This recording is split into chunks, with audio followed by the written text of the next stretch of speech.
తెలుగు రాష్ట్రాల్లో అతిపెద్ద lift manufacturer lifts ట్రై.com dealership కూడా ఇవ్వబడును. Welcome to Suman TV.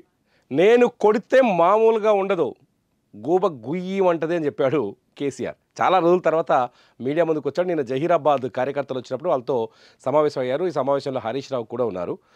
Zaheerabad కార్యకర్తలు వచ్చినప్పుడు రేవంత్ రెడ్డి ప్రభుత్వం పైన కీలకమైన వ్యాఖ్యలు చేశారు కేసీఆర్. చాలామంది అనుకుంటున్నారు, నిన్న కేసీఆర్ మాట్లాడిన తర్వాత ఏమనుకుంటున్నారంటే, రేవంత్ రెడ్డి పరిపాలనను చూసి బీఆర్ఎస్ హ్యాపీగా ఉందా, సంక్షేమ పథకాల జాప్యాన్ని చూస్తుంటే, సంక్షేమ పథకాల అమలు జాప్యాన్ని చూస్తూ ఉంటే బీఆర్ఎస్ హ్యాపీగా ఉందా అనే విషయాన్ని నిన్న కేసీఆర్ మాట్లాడిన తర్వాత ఇది ఒక సోషల్ మీడియాలో కావచ్చు, రాజకీయ వర్గాల్లో కావచ్చు చర్చనీయాంశమైంది. ఎందుకంటే కాంగ్రెస్ ప్రభుత్వం గత అంటే హామీలు ఇచ్చాం, 6 హామీలు అమలు చేస్తామని చెప్పుకుంటూ వచ్చింది, సంవత్సరం అయిపోయింది.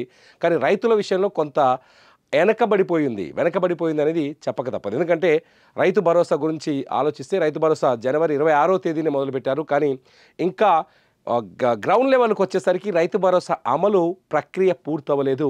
అది ఇప్పట్లో అయ్యేటట్టు కూడా కనిపిస్తలేదని ప్రభుత్వ వర్గాలకు తెలుస్తుంది.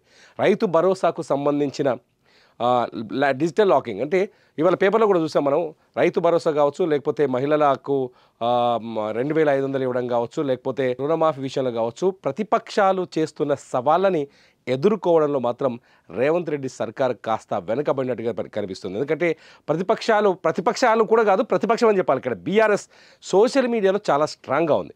చాలా ఎగ్జాంపుల్ ఒక విషయం మనం మాట్లాడుకోవచ్చు. కొద్ది రోజులుగా చూస్తున్నాం, ఇవాళ కేసీఆర్ వ్యాఖ్యలు చూసిన తర్వాత చాలా స్పష్టంగా కేసీఆర్ చెప్తున్నారు, కరెంటు కోతలు మొదలైనాయి, మంచినీళ్ళ కష్టాలు మొదలైనాయి, పాత తెలంగాణకి ఎటువంటి కష్టాలు ఉన్నాయో ఆ కష్టాలన్నీ తిరిగి వచ్చాయని చెప్పేసి కేసీఆర్ చెప్తుంటే, రేవంత్ రెడ్డి ఏం చెప్తున్నాడు, నువ్వు కట్టబట్టుకొని నిలబడే ముందు మిగతా మేము చూసుకుంటాం, కట్టబట్టుకొని నిలబడంటూ కౌంటర్ ఇచ్చారు ముఖ్యమంత్రి రేవంత్ రెడ్డి. నువ్వు ముందు అసెంబ్లీకి రా అని చెప్తున్నారు. అంటే కేసీఆర్ విషయంలోకి వచ్చేసరికి రేవంత్ రెడ్డి కావచ్చు, లేకపోతే నిన్న మంత్రి పొంగులేటి కావచ్చు, లేకపోతే మిగతా మంత్రులంతా కావచ్చు, ఒక ప్రశ్న వేస్తున్నారు, ఏంటంటే ముందు కేసీఆర్ అసెంబ్లీకి రావాలి, అసెంబ్లీకి వస్తే ఏం ప్రూవ్ చేయాలనుకుంటున్నారు అనేది ఎవరికి అర్థం కాని ప్రశ్న, ఆసక్తికరంగా ఉంది. అసెంబ్లీలో కేసీఆర్ని నిలదీయాలని ముఖ్యమంత్రి రేవంత్ రెడ్డి భావిస్తున్నట్టుగా తెలుస్తుంది. కేసీఆర్ ఏమో నేను వస్తే కొడితే మామూలు ఉండదు నా దెబ్బ అంటున్నారు. మొత్తానికి తెలంగాణలో రాజకీయం, ఒకవేళ కేసీఆర్ త్వరలోనే బీఆర్ఎస్ ఒక బహిరంగ సభ నిర్వహించే ఏర్పాట్లలో ఉన్నట్టుగా తెలుస్తుంది. బహిరంగ సభ ద్వారా కేసీఆర్ మళ్ళీ ప్రజల్లోకి వస్తారనే చర్చ కూడా కనిపిస్తుంది. ఎందుకంటే రేపో మాపో సర్పంచ్ ఎన్నికలు, స్థానిక సంస్థల ఎన్నికలు రాబోతున్నాయి. సర్పంచ్ ఎన్నికలకి ఇప్పటికే ప్రభుత్వం సిద్ధమవుతున్నట్టుగా తెలుస్తుంది. ఎందుకంటే ఇప్పటికే వాళ్ళు ఇచ్చిన 6 హామీలో కొన్ని హామీల్ని అమలు చేశామని ప్రభుత్వం చెబుతుంది.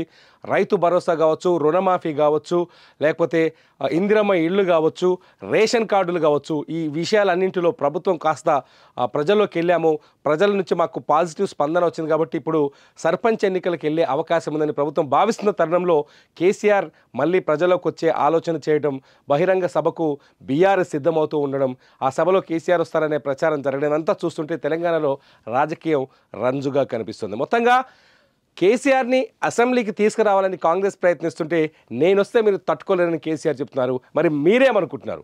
నిజంగా కేసీఆర్ ఈసారి రేవంత్ రెడ్డికి గట్టి కౌంటర్ ఇవ్వబోతున్నారా? కేసీఆర్ ప్రజల్లోకి వస్తే, ఎందుకంటే నిన్న మొన్న ఒక చిన్న ఇంట్రెస్ట్ ఇన్సిడెంట్ కూడా జరిగింది. కాంగ్రెస్ ట్విట్టర్లో ఒక ప్రశ్న పెట్టింది, అది అందరం చూసాం. మన దగ్గర కూడా ఒక వీడియో ఉంది, చేశాను. తెలంగాణ ప్రజలు ఏ పరిపాలన బాగుందని కోరుకుంటున్నారు? ఫామ్ హౌస్ పరిపాలన బాగుందనుకుంటున్నారా, ప్రజాపాలన బాగుందని కోరుకుంటున్నారా అడిగితే 66% మంది ఓటర్లు, తెలంగాణ ప్రజలు ఫామ్ హౌస్ పరిపాలనకే ఓటు వేయడం కూడా కొంత కాంగ్రెస్ని ఎరకాటంలో పడేసిందని చెప్పాలి. మొత్తానికి బీఆర్ఎస్ దూకుడు ముందు, బీఆర్ఎస్ సోషల్ మీడియా అటాక్ ముందు, బీఆర్ఎస్ స్పీడ్ ముందు కొంత కాంగ్రెస్ పార్టీ వెనకబడినట్టుగా, అధికార పార్టీ వెనకబడినట్టుగా కనిపిస్తుంది అనేది రాజకీయ వర్గాల్లో కూడా జరుగుతుంది. కాకపోతే రేవంత్ రెడ్డి మాత్రం చాలా గట్టిగా ముందుకెళ్లే ప్రయత్నం చేస్తున్నారు, తట్టుకొని నిలబడి ప్రయత్నం చేస్తున్నారు. ఎందుకంటే బడ్జెట్లో లేకపోతే నిధుల విషయంలో కొంత కొరత ఉన్నప్పటికీ సంక్షేమ పథకాల్ని పూర్తి స్థాయిలో అమలు చేయడానికి ప్రయత్నిస్తున్నారు. ఆ ధైర్యంతోనే వచ్చే సర్పంచ్ ఎన్నికలకు కూడా వెళ్ళే ఆలోచన చేస్తున్నారు. ఈ తరుణంలో కేసీఆర్కి రేవంత్ రెడ్డికి మధ్య మాటల యుద్ధం కొంత ఆసక్తికర రాజకీయ వాతావరణాన్ని సృష్టించింది. మరి మీరేమనుకుంటున్నారు కేసీఆర్ వ్యాఖ్యలపైన? ఈ వీడియో కింద కామెంట్ చేయండి. చూస్తూనే ఉండండి సుమన్ టీవీ.